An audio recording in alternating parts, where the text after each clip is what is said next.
and welcome back to my channel. My name is Sarah and today we are going to talk about the KFB increases. I have knitted a little swatch here where you can see on the left side the knit front and back increase and on the right side the two counterpart, the Mirror KFB and the knit back and front increase.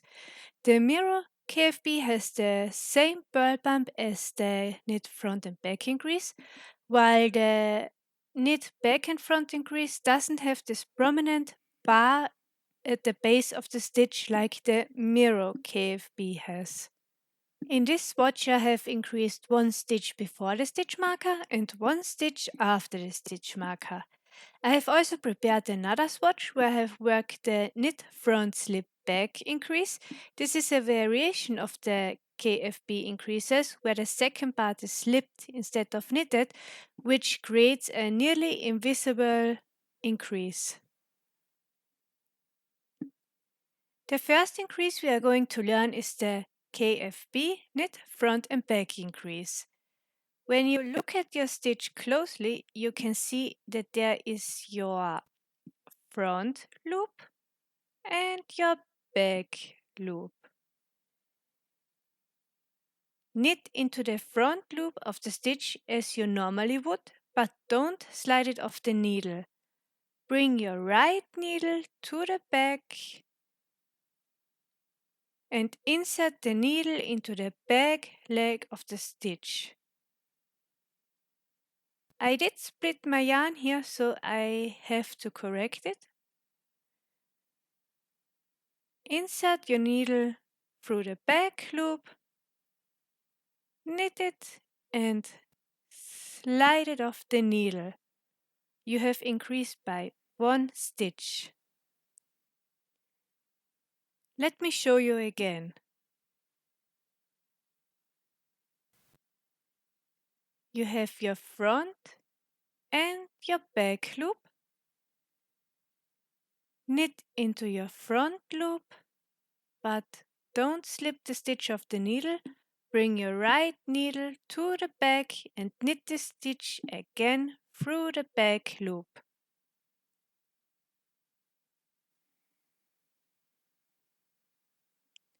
The next increase we are going to learn is the Mirror KFB increase. This is the right leaning counterpart. First, we need to slip the stitch knitwise from the left needle to the right, and then we are going to slip it back to the left needle. This changes the orientation of the stitch so that the leading leg is at the back. Next, we are going to knit the stitch into the front loop, slip it off the needle. This creates a twisted stitch. Now we have to work into the right leg of the stitch below. Insert the left needle into the right leg of the stitch, lift it onto your left needle and knit it through the back loop.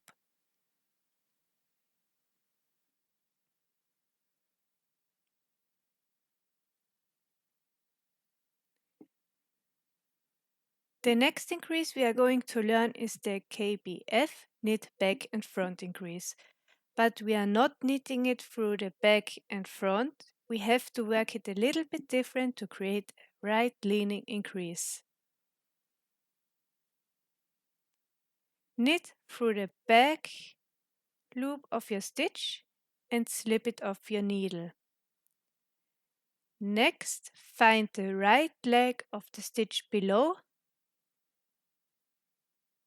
Come with your left needle from the back in between the stitch and pull the right leg from above out onto your left needle. Knit the stitch through the front loop.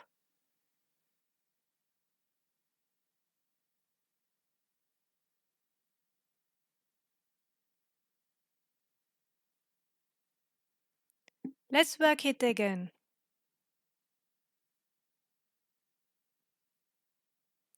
Knit your stitch through the back loop and slip it off your needle. Find the right leg from the stitch below. Come with your left needle from behind in between the stitches and pull your right leg out onto your left needle and knit it through the front loop. Now when you compare our two increases, you can see that the bar at the base of our KBF increase is much smaller than the bar at the base of our Mirror KFB. There is also a version of the KBF where you first knit into the back loop of your stitch and then into the front loop of your stitch. We could also say this is a reversed KFB, and this version creates a slightly twisted appearance because you first knit into your back loop before you knit into the front loop. Insert your needle through the back loop of the stitch and knit it, but don't slide it off the needle. Insert it through the front loop, knit it again, and slide it off the needle. This creates a left-leaning increase. And finally, we are working the last of our increases, the KFSB knit front slip back.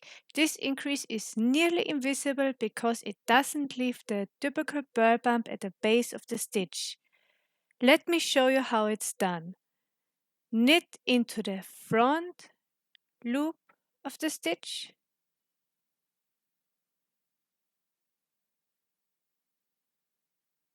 Do not slide it off the needle. Bring your right needle to the back, insert it through the back loop and just slip it off the needle. That's it. This is a really easy increase and it's nearly invisible because it doesn't have the typical holes or bumps at the base of the stitch.